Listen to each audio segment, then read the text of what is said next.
ओम श्री गणेशाय नमः। श्री गणेश भगवान की जय।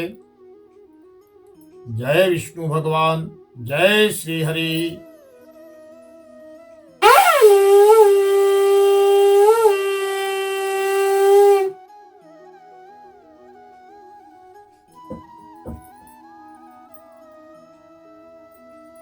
जय श्री हरि।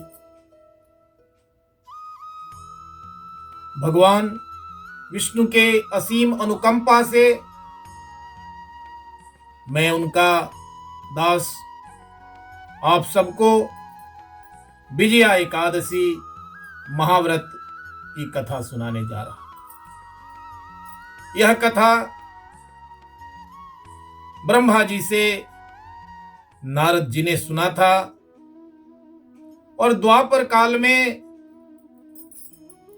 भगवान श्री कृष्ण को धर्मराज युधिष्ठिर ने आग्रह किया कि हे श्री हरि, हमें विजया एकादशी महाव्रत की कथा, इसके महत्व और विधि विधान को बताइए।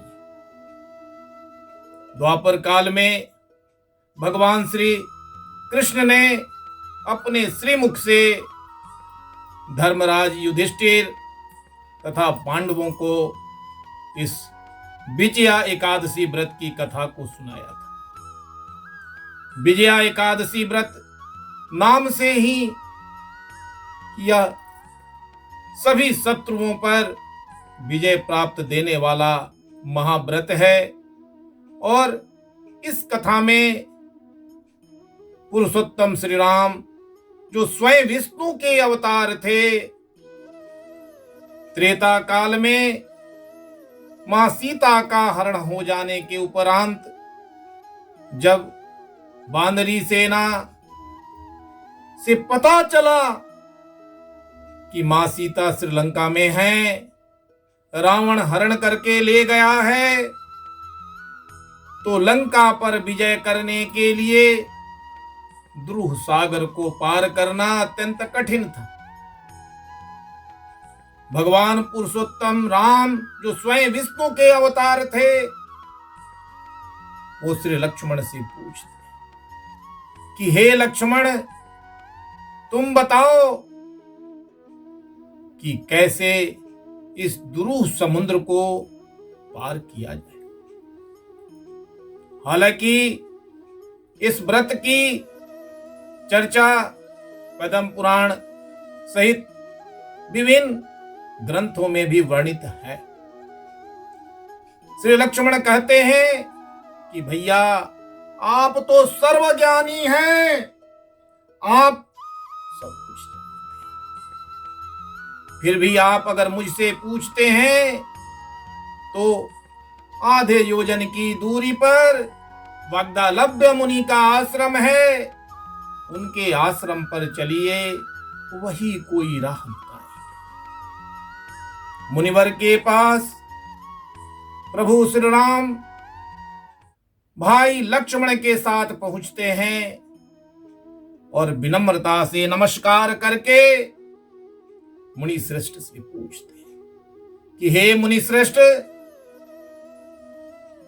जैसा कि आपको ज्ञात है कि मेरी भार्या सीता जी का हरण रावण के द्वारा किया गया है और वो सीता जी को लंका में रखे हुआ है।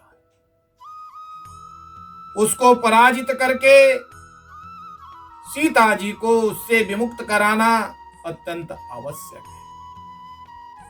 यही धर्म सम्यक मार्ग होगा, किंतु लंका विजय प्राप्ति के लिए इस दुरूह समुद्र को लांघना आसान नहीं। अतः हम आपसे विनम्र आग्रह करते हैं कि कोई सरल राह बताइए जिससे हमारी सेना, हम सभी समुद्र के उस पार जा सके।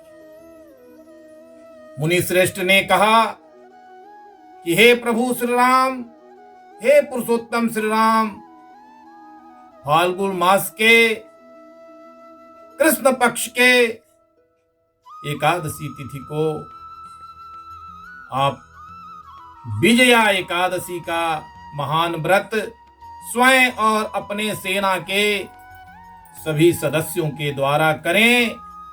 उसके पुण्य और प्रताप से न सिर्फ आप समुद्र पर सेतु का निर्माण करेंगे, बल्कि लंका पर विजय की प्राप्ति होगी और आपका यश का पताका युग युगांतर तक लहराएगा।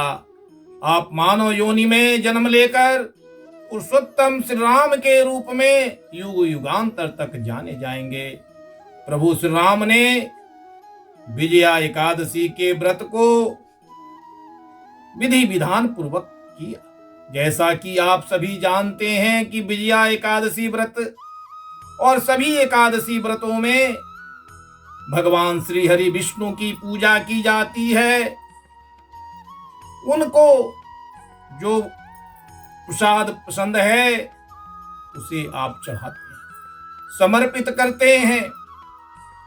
जो फल, पुष्प, दीप, धूप आप चढ़ाते हैं, उसके साथ साथ उनको जो सर्वप्रिय हैं तुलसी का दल आप अवश्य ही समर्पित करें। ध्यान रहे कि एकादशी और रविवार के दिन आप तुलसी जी के दल को तोड़ते नहीं हैं, अतः एक दिन पहले ही आप उसकी व्यवस्था कर लें।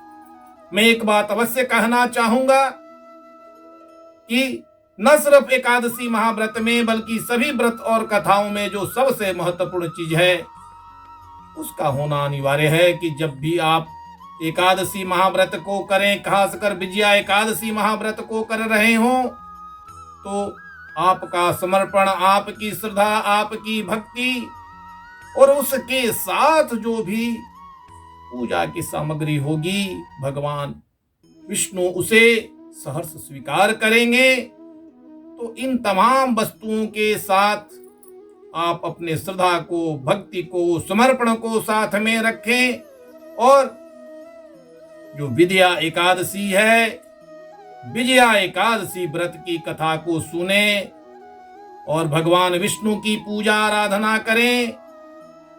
जैसे प्रभु श्री रामचंद्र को विजय की प्राप्ति हुई थी, वैसे ही इस महान विजया एकादशी महाव्रत को करने वाले, सुनने वाले, सुनाने वाले सबको अपने सभी शत्रुओं पर विजय की प्राप्ति होगी।